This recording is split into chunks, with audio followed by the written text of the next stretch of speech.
What's up, everybody? It's your boy Reafi. We're back here again today. It's gonna be, well, it's technically not a double upload since it's already the 25th. So this is a pre-noticed monster skill balancing. There's some changes and improvements, and this is an additional notice afterwards. I'm just reading from the computer screen. So we've got this right here. All right, it's on the Hive website. It's also in the notices in game. We're going to be going through it. Lots of monster balancing, and I haven't really looked through it yet. But someone spoiled one of them to me about Ganymede, and now I'm like, uh-oh, he's going to be overpowered. So additional notice: the Fire Chimera's collapse skill improvement. Will now attack the attacker with the collapse skill. All right, hold on. Let's read through it. Modified the skill so that the collapse skill will be activated additionally with a 30% chance when attacked while the skill is on cooldown. So basically when he gets attacked, so when he's attacked, when Rakan is attacked, there's a 30% chance he'll retaliate like a revenge with collapse. Wow.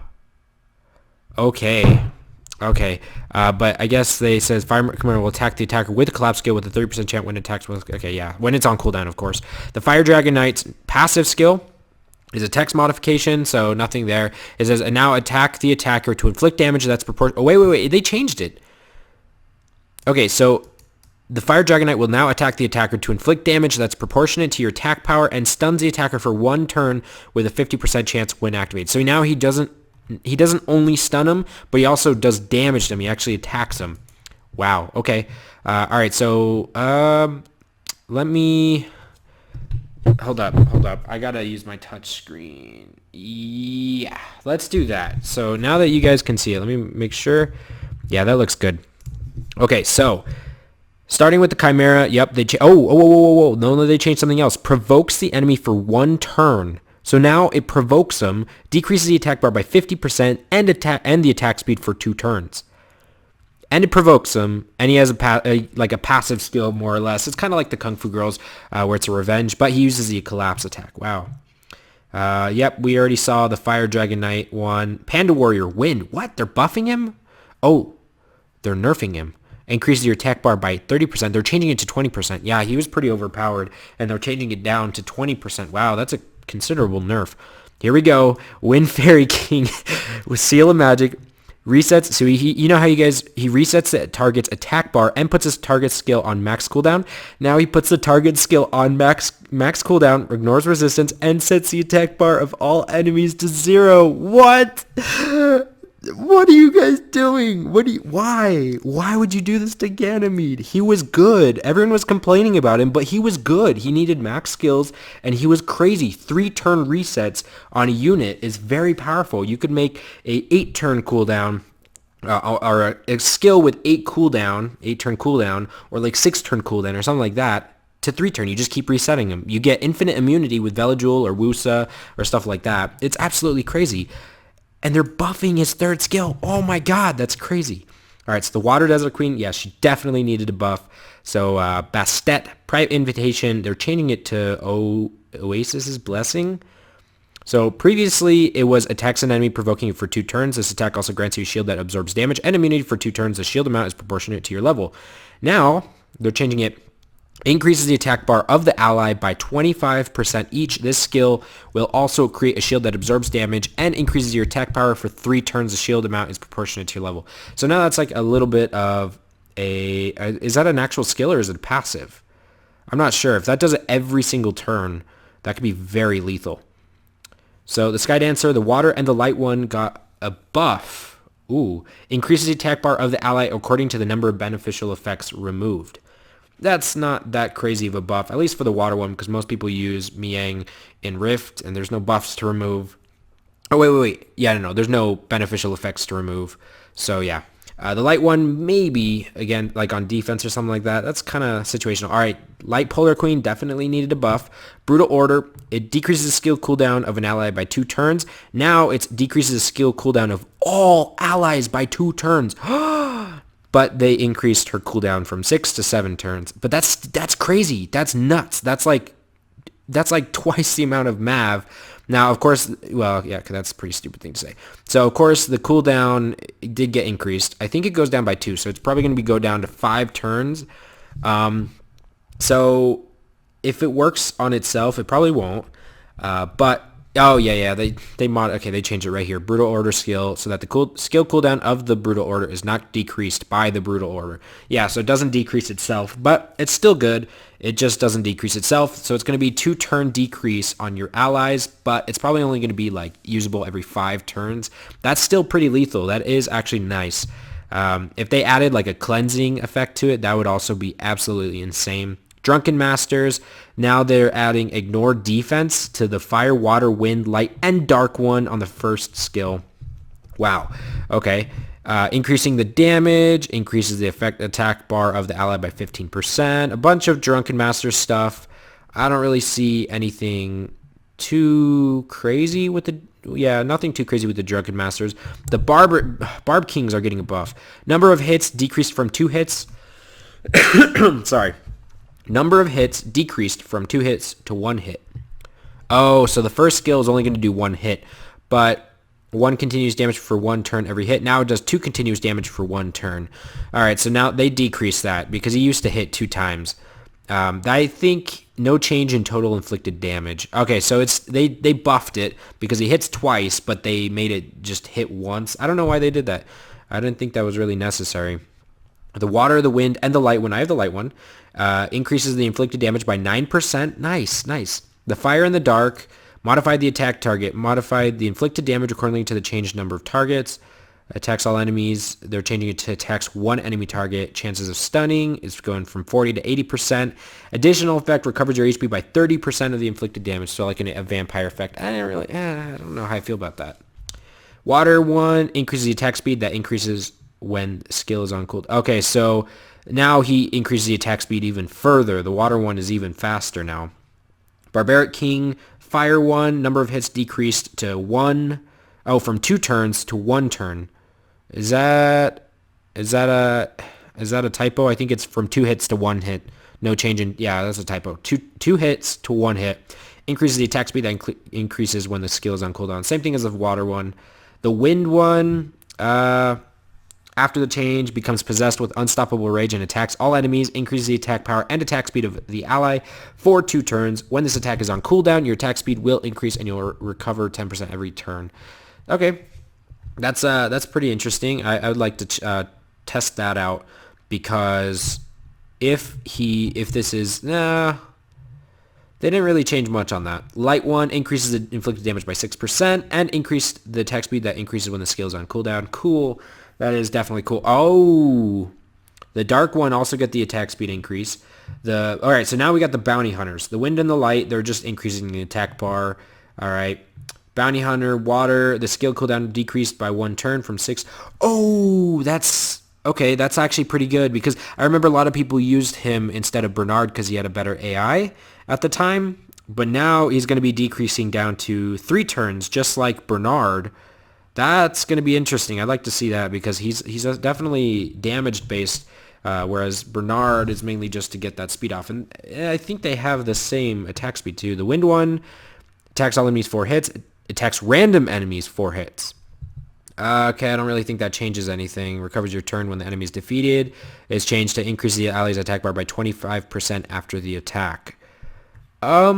Okay, I guess that's interesting. The Dark one, ooh, yes! The skill cooldown decreased by 1 turn, 6 to 5. So now he's a 3-turn cleanse. Oh, I'm so glad I got him. All right, the Monkey King, the Water, and and if you guys don't have him, by the way, you can get him right now in Arena for Guardian, I think. I think he's the Guardian award. Monkey King, the Water and the Light one. Yes! I've been asking for this so much. All or nothing, increase the inflicted damage by 10%. No! Why don't you guys understand? Stop increasing the damage on the second skill and just change it. Do what you did to Rakan. Oh, he's going to need another buff. The damage, guys, in case you guys don't know this, the damage on the second skill is abysmal. I've tested it out with insane runes, and it does like 15k AoE or 20k AoE. And I know the second skill AoEs aren't supposed to do much, but other than the damage, he doesn't really do anything. He decreases the attack gauge by 30%, and that's it. It doesn't really do much. His third skill is good where it is. I think his second skill would be better if they changed it to maybe do 1-turn AoE defense break or something like that, or maybe 2-turn AoE defense break. If they have to increase the cooldown on that, I'm fine with that. So all of the sylphs, they increased the inflicted damage. The light sylph, they increased the chances of stunning from 15 to 20%. He's still kind of meh. I've tested out him. He was a Hollow Hero unit. The Pioneers, all of them on the first attack, chances of putting the enemy to sleep, they buffed it to 20%. Ooh, that's scary. Because the Pioneers putting the enemies to sleep is 2 turns of sleep, and that can be pretty nasty, especially in live PvP. The Water and the Light Pioneer increases the inflicted damage proportionate to your attack power and HP. They're changing it to increases the inflicted damage proportionate to your max HP. That is more like it. Additional effect recovers the HP of all allies by the amount that's proportionate to your max HP after the attack. Okay. Ooh, that's a big one. Definitely for the water one. I don't know about the light one. We'll have to see. I think his third skill is mainly what's lacking, because putting that immortality skill or whatever it was where he... oh, wait. It's Heavenly Protection. Oh, okay. Here it is. So water, we'll get to that. Water Pioneer, Wish of Immortality. The skill cooldown decreased by 1 turn. So now his 3-turn immunity and shield is decreased. Ooh, that's gonna be really scary. All right, the Light Pioneer, Heavenly Protection. Additional effect revives all dead allies with 30% HP. The Soul Protection effect will not be casted upon. So this is now an AoE revive, and it'll cast Soul Protection on the allies that don't need to be revived. Okay, interesting. I don't know where you would need AoE revive, but that'll be interesting. The Dark Pioneer on the third skill steals 1 beneficial effect from each enemy. They changed it. Steals all beneficial effects on all enemies. What? Oh my god, that's crazy. Ooh, that's gonna be really good. Oh, that is gonna be very good. Oh god, yeah. I know, guys. I know that's like an AoE buff removal. That's not an AoE buff removal. That's an AoE steal. He takes all of their buffs. So say Chloe buffs, he's gonna take the immunity and the invincibility. All right, so now we have some AI improvements. Definitely really good. The light AI, the skill will now be used on enemies that aren't granted with beneficial effects.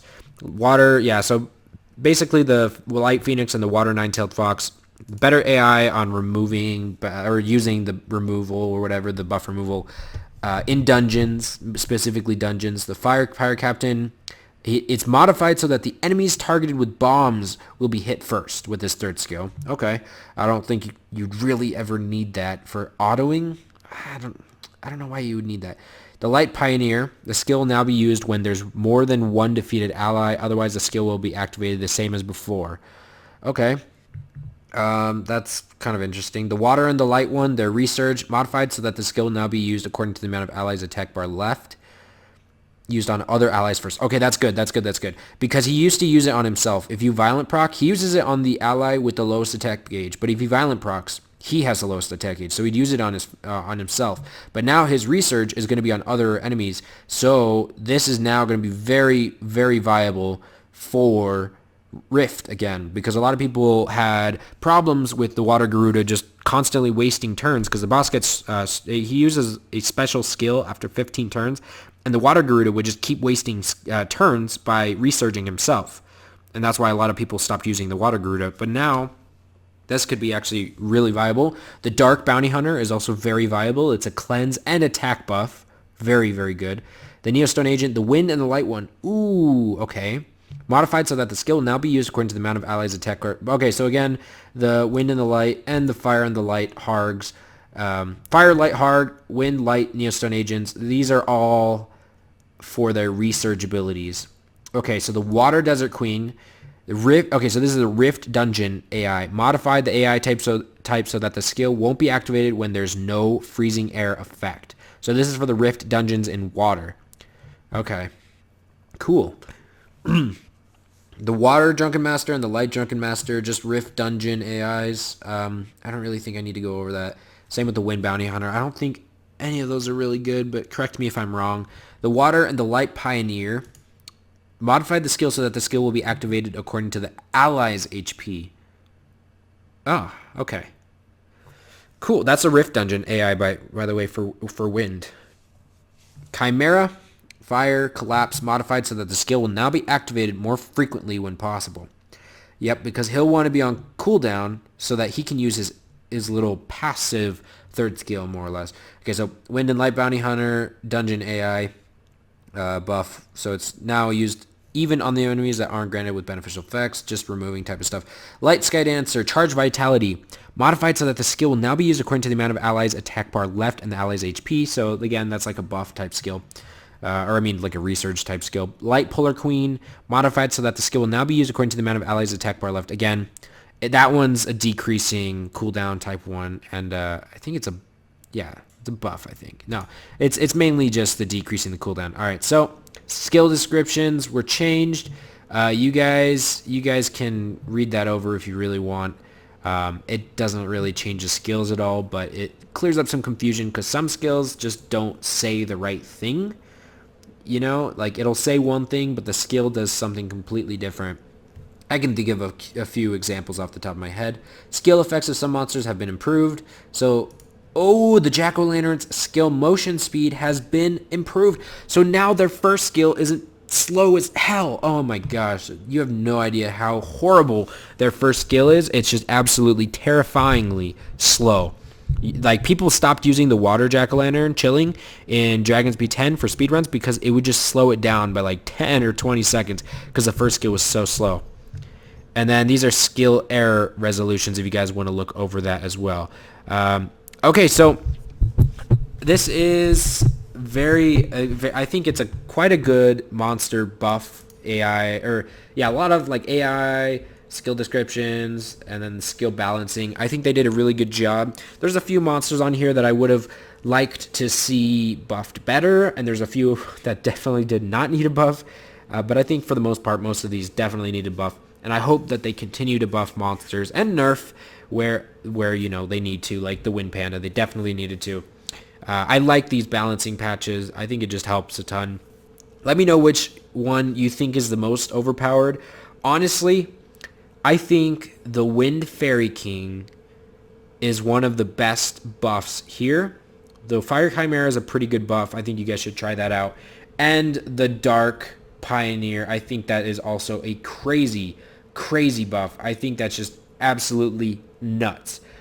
Water Pioneer also, his Wish of Immortality buff is pretty huge. One cooldown less. That is actually really good. So let me know which one is your favorite. Which monsters are you guys going to be trying out now? I'd love to hear you. And as always, I will see you guys next time.